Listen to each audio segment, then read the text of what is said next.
Émission spéciale Jazz Horn Dance depuis la salle de Verdun à l'Aigle.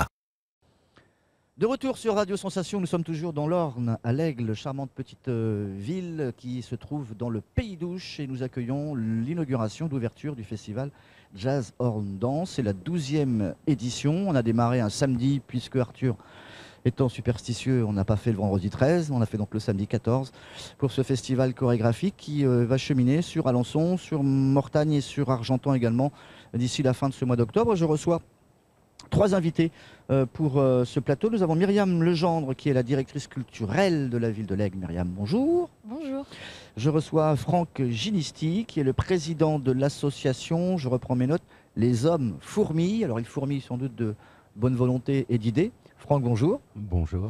Et Loïc Lepage qui s'invite une nouvelle fois pour nous parler donc du cheminement de ce festival. Loïc, rebonjour. Bonjour. Myriam Legendre, directrice culturelle de la ville de l'Aigle, l'implication de la ville, en tout cas du service culturel dans ce festival, ça consiste en quoi exactement? Est-ce que c'est fait récemment? Est-ce que c'est plus ancien comme collaboration entre l'événement et votre structure? Alors, c'est la 3e édition que la ville de l'Aigle accueille le festival Jazz Horn Dance. Et pourquoi la municipalité de l'Aigle a choisi de faire confiance à ce partenaire? C'est tout simplement pour proposer aux Aiglons une programmation éclectique et qui essaye de varier les différents genres artistiques. Nous avons à l'Aigle une école de danse, donc en effet il y a une population qui aime la danse. La génération qui actuellement fait de la danse grandit. On a les parents qui nous en demandent régulièrement. Donc voilà, on programme des spectacles de danse soit parce que nous avons un coup de cœur et nous connaissons en effet une compagnie artistique, ou alors nous nous reposons sur des danseurs, des spécialistes de ce genre artistique, et c'est pour ça que la ville de l'Aigle a collaboré avec Arthur Plachert et Loïc Lepage, et notamment le festival Jazz Horn Dance. On a vu des jeunes tout à l'heure avec la MJC, c'est également une volonté de votre part, en tout cas de la ville, d'inciter les jeunes à venir voir un spectacle, mettons une répétition, etc.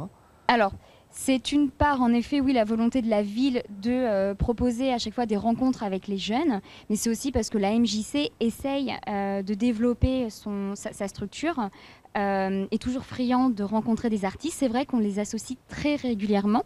Après, Hugo Dupont, qui est le directeur de la MJC, connaît très bien Loïc Lepage et Sébastien Lelièvre. Donc ce sont des passerelles qui se sont faites assez naturellement, et ils ont demandé à la ville de l'Aigle de les aider à intégrer le festival Jazz Horn Dance en animant un atelier ici aujourd'hui. Sébastien Lelièvre qui est chargé de la communication entre autres de l'événement. Loïc, la collaboration avec l'Aigle, donc 3 ans, ça s'est fait naturellement? Ça s'est fait naturellement, oui. Pour la première année?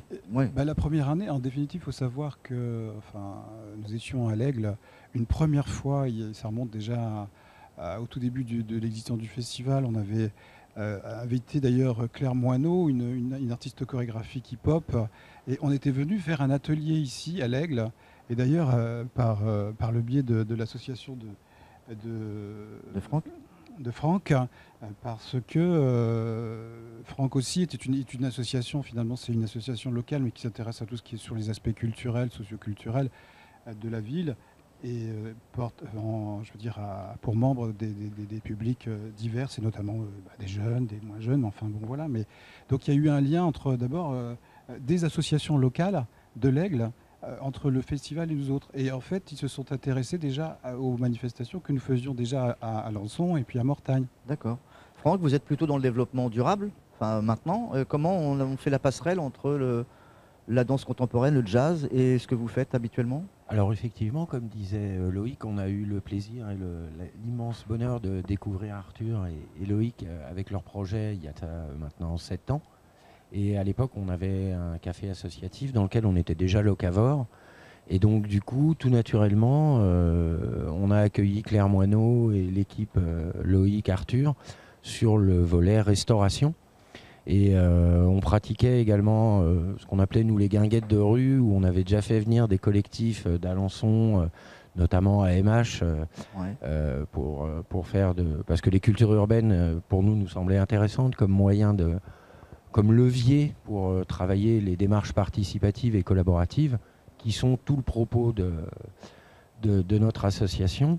Et on trouvait très intéressant également la proposition que portaient Arthur et Loïc d'avoir une démarche pour faciliter de nouvelles pratiques culturelles, tout en engageant justement la collaboration et la rencontre entre des habitants d'un territoire et des artistes, puisque pour nous, les artistes sont au cœur de nos préoccupations et sont au même titre qu'un maraîcher des producteurs locaux. D'accord. Je rappelle que vous êtes actuellement à la tête d'un événement, c'est Dédé qui fait son ciné, ouais, absolument. Est-ce Donc, qu'on peut en savoir un peu plus? C'est du 23 au 28. Hein, ouais, c'est ça. On fait l'inauguration le 21. Il y a des choses en amont, mais pour le tout public, c'est du 23 au 28 sur le développement durable, comprendre que l'environnement a un impact sur notre santé. Et donc, on propose une semaine d'animation, de programmation de films, documentaires. Court-métrage, des films, des ateliers, des contes, des débats. Oui, absolument. L'idée, c'est vraiment d'impliquer notre territoire dans les enjeux de la société actuelle avec des outils plutôt fun, ludiques, marrants. Et voilà. Ok. Un parcours un peu atypique qu'on va développer. Parcours qui est passé par toutes les structures du monde associatif pour arriver jusque-là. Est-ce qu'on s'estime maintenant durablement, entre guillemets, posé à l'Aigle? Pas du tout. Parce qu'en fait, du coup, il n'y a aucun soutien local. Donc, du coup, c'est extrêmement compliqué. On a l'impression parfois de venir d'une autre planète avec des choses pourtant fort simples et fort compréhensible, mais du coup, voilà, alors on se donne les moyens, justement, et ça, c'est notre ancrage économie sociale et solidaire qui nous permet de développer de l'activité économique, qui nous permet effectivement, pour partie, en tout cas, de financer nos projets et de les réaliser comme on le souhaite. On a par contre des partenaires régionaux, le conseil régional, l'agence régionale de santé, mais localement, jusqu'à l'échelon départemental, aucun impact. Est-ce que le festival, Loïc, a un esprit de développement durable ou alternatif ou Oui, on peut l'entendre comme ça. C'est pas un festival écolo, mais voilà. On a toujours souhaité pérenniser ce festival, chercher à le pérenniser. Donc chercher à le pérenniser, ça signifie aller chercher des partenaires, collaborer, comprendre... des partenaires qui vous ressemblent. Qui ne nous ressemblent pas nécessairement, mais enfin en tous les cas s'entendre. Oui. On peut avoir des divergences, mais en tous les cas, on peut. Nous, l'intérêt, c'était d'être accueillis, de faire une manifestation qui rayonne. Et pour qu'elle rayonne, il faut s'inscrire dans le tissu, je dirais, social et local des villes qui nous sont partenaires. Et par là même travailler avec des partenaires que sont les associations locales. Je pense aussi au réseau chorégraphique, au réseau des écoles, comme disait tout à l'heure Myriam. Il faut savoir aussi que le premier atelier que nous avions fait ici dans le cadre du festival à l'Aigle, ça a été aussi par le biais associatif, mais par le biais des écoles de danse qui sont structurées ici. Il y a une école réputée ici à Alençon, qui est l'école Stardance, qui est menée d'ailleurs par une danseuse, une chorégraphe, une danseuse aussi, un peu chorégraphe aussi, mais également enseignante de danse classique. Mais bon, il y a plusieurs disciplines aussi que l'on peut aussi pratiquer chez elle, dans cette école. Et voilà, c'est par ce biais-là, c'est par le biais de l'école, des écoles de danse que nous tissons un peu notre festival. Nous essayons nous consolidons sur le réseau, je dirais, structuré du département, des villes qui nous accueillent. Et c'est ce qu'on fait avec l'Aigle depuis maintenant 3 ans, et on le fait très très bien. Et je veux dire que c'est pas anodin qu'aujourd'hui on fasse, je dirais, cette ouverture comme on le fait, comme on l'a jamais fait auparavant d'ailleurs.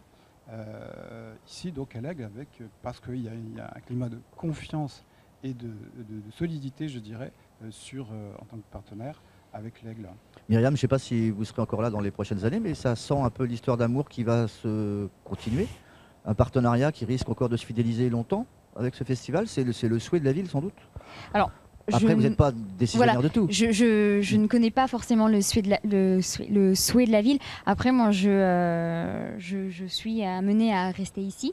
Et bien entendu, l'idée, comme je l'ai dit précédemment, c'est quand on ne connaît pas la danse, quand ce n'est pas notre spécialité, il faut se reposer sur justement des spécialistes, dont Jazz and Dance. Et c'est vrai que c'est toujours un plaisir de les recevoir et de travailler avec eux et de voir les spectacles. J'ai eu l'occasion de voir celui de l'année dernière. Je n'ai pas vu celui d'il y a 2 ans et j'aurai l'occasion de voir celui de ce soir et je suis sûre que ce sera une réussite. D'ailleurs, on peut dire que Chantal Loyal est si présente encore aujourd'hui justement pour cette ouverture. Ça, c'est exceptionnel. Oui, on l'avait reçu. C'est la première ouverture que l'on fait de la sorte, où on invite des intervenants d'une édition du festival en amont, c'est-à-dire à l'ouverture, pour expliquer ce qui va se dérouler pour les jours prochains. Et c'est l'Aigle qui a été choisi, plébiscité. Loïc, Franck et Myriam, merci d'avoir accepté notre invitation. On vous souhaite bon vent pour la suite de vos aventures. Au revoir. Merci. Merci.